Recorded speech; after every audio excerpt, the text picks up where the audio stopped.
Hello friends, welcome to my YouTube channel Infosolutionindia. Today I will show you how to remove unwanted background noise in audio through Audacity software. Before we start this video, please subscribe my YouTube channel Infosolutionindia and press a bell icon for latest update. Now to start this video, first of all we have to import audio file. Now click on file, click on import audio file.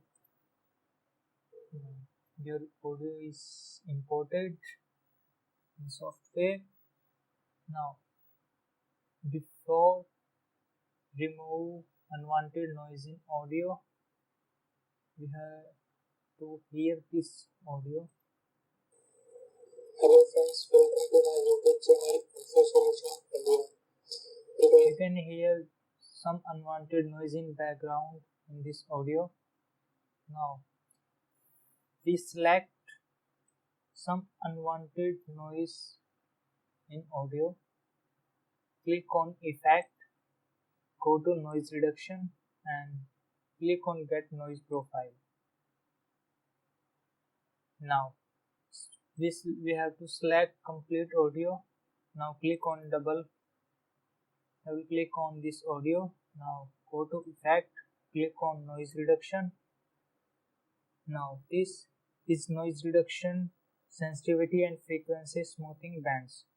As per your requirement you can increase and decrease this. Now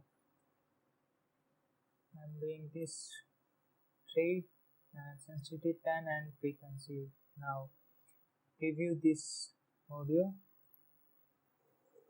Hello friends, welcome to my YouTube channel Infosolution. You can hear this unwanted background noise. Now increase this 28. Now listen. Hello friends, welcome to my YouTube channel. The unwanted background noise are removed. Just click on OK. Unwanted background noise removing process. You can hear your unwanted background noise are removed in this audio. Thanks for watching this video. Hope you like this video.